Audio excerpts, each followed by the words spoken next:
Well, as you have seen in that video, I made that smart ring animation.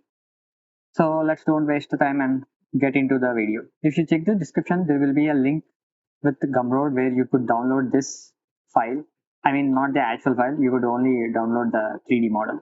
Last year at this time, I think I have seen like several smart rings and like small AI rings for fitness and all.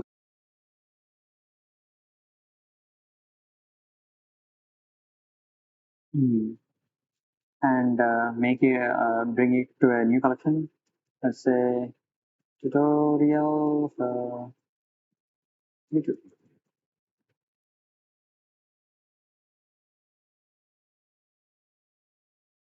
Okay, we got that. Let's add a camera and bring it like here with this resolution. Enable it. Yeah, kind of looking okay. Let's take it here.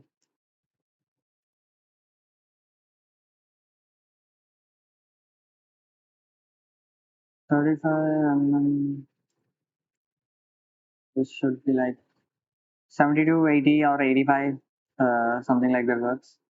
So let's see. Yeah, it is doing good.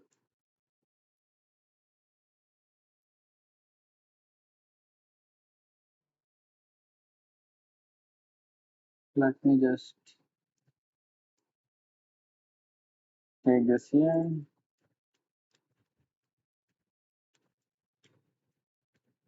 I will just disable all these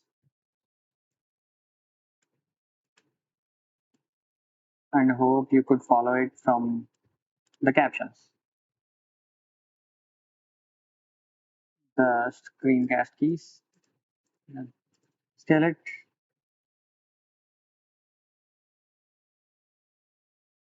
Let's go to physics. Let's go to physics and add rigid body and go to world properties or scene properties. Then disable gravity if possible. Uh, then disable gravity. Now, if gravity is enabled, add a rigid body. If gravity is enabled, this is how it looks. Now let's go to scene properties and make sure you have a cube here and try to look at the scale of it. This is something which I always do because eventually you would get used to this scale, playing with the scale, and like you would know the values what would work. Now, the main settings you need to check here in the rigid body is that keeping it active, dynamic. If you are animating it using animation values is also good. And I'm using convex, not the mesh or like any other, because convex works because like convex is just like applying a cover to it, as we won't be dealing with the intersections or something like that. And this is the friction. You might know friction. This is the bounciness when it hits with another thing, how it bounces. This is the sensitivity margin. We will look into it if possible. If it doesn't work, mostly it works. So yeah, let me just duplicate this. Shift D, Shift D, Shift D, and Shift D. Control O. Hmm.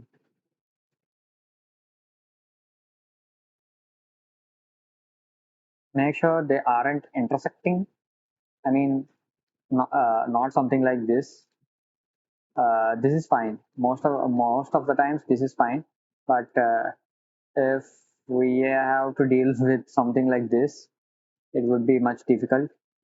You know, as it is a convex, it wouldn't mostly work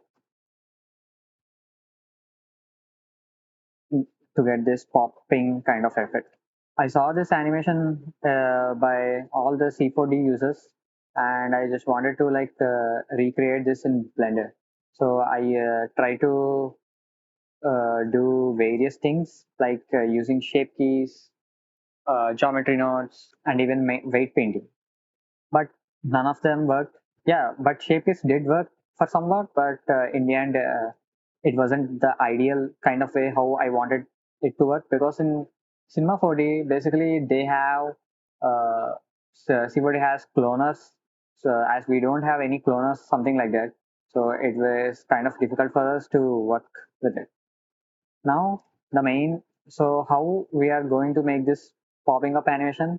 We are just going to scale it. Yeah, the basic way of like scaling it. For example, let's just select all and click on K and scale. Keyframe on the scale. Now I selected this one. Let's go to the second frame. Okay. Let's take this to 50. Yeah, 50. Now let's come here. Okay, I think I didn't do it. Okay, yeah, let's bring this to here. Scale 0.01, something like that. Scale 0.01. K scale, which was the first one. What? Okay, it was the first one. Okay, yeah. K scale 0.01. K, if I'm on the scale K K. Oh, I forgot. Mm,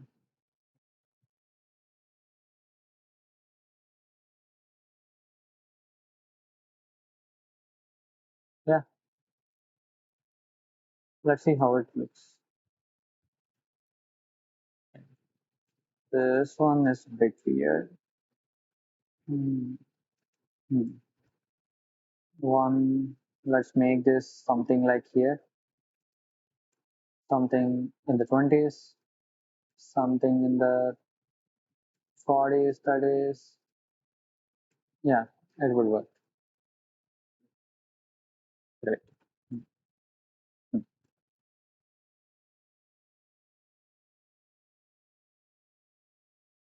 Let's see. Okay, it's working. So I made these keyframes one after one another. So they shouldn't, mostly if they are in this way, it would work much better instead of like having something like a scale big. So we will need, in order to get the pop kind of effect, it is much easier this way. Let's make this like 160. Hmm. Now let's add the forces, as we don't want them to be in the air just like that. Hmm. Let's add a wind force, force and turbulence. Anything would work. Let's add a force. Hmm. Let's see how it behaves with it. Let's make the strength 10 and don't change anything else. Let's wait. Okay, we need it to attract. Okay, 50. Yeah, as you can see, I think you literally saw how the pop was there. Move this here or this one here. There is this. Okay, one should be here. Yeah, they are getting hit. One, let's make this here.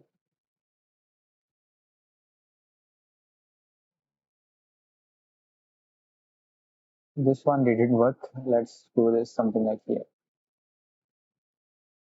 it's a it's a repetitive process, I know, but eventually it would get better. So for now, as the tutorial purpose, I'm only like taking 5 of them. Mostly, if you are working with something like 8 or 10, it would be much cool. But yeah, for now, what we can see is looking good. Uh, Maybe let's drop the influence like -25. Let's add a cube as we need a container. As you might have seen, like every ring which we created, all are going in different directions. So we need them to be packed in a something like a container. We could call it like that. Let's go for 5. Let's see. Okay. Now Z10. Okay. Uh, it's not bad. It's looking good. Now let's display it as bounce. If you don't know where this is, I already made this as a shortcut for me. So here it is, the bounce. Just right click on it, insert a keyframe, and yeah, you will get it. Okay, they are still going in different directions. So all we need to do is add a rigid body to it. Wait, go on. Wait. Okay, wait. What happened? Yeah. Uh, for it to work, we need to make it passive. Whoa, where are the rings are going? They are like going some other direction. So let's select a box. Let's see how it works. Still they are going. Let's select the mesh. It is looking good now. Let's add a sensitive margin of what? 5? Yeah, 5. 0.5. Let's add some bones. Not some. It's more.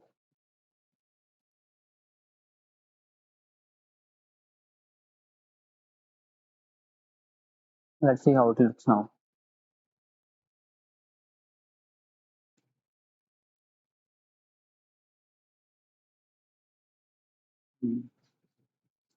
Maybe this one is working well, but I would make this pop a bit sooner now, because that's how I think I would get like more like that pop collision effect. Let's see. Yeah. Hmm. Okay. Let's bring this here. Bring this here. Hmm. Yeah, sometimes you need to like delete all these bakes. Sometimes you have to just redo all of these things. But slowly, like you would get used to it. Like it literally took me like 2 or 3 days to figure it how it would work. But for you, it would be much better, as I'm telling you now. And if you just give it some more time, you would get used to it even better than me. Create something even better animation than mine. So yeah, let's bring it here. Yeah, I like that. I seriously like it how it went. So let's bring it here. Yeah, yeah, like it looks really cool. I don't know. I don't know how to say. Like, yeah. Well, that's about it. And with some basic lighting, you could just tweak it, and it would work. I guess you learned something, and in case you did, and feel free to check out some of my other works too. And I will continue to do more of client project breakdowns, and of course I didn't forget the things I said I would do in this channel, like these projects. I need to do breakdown of out on those two. Happy planning. Have a great day.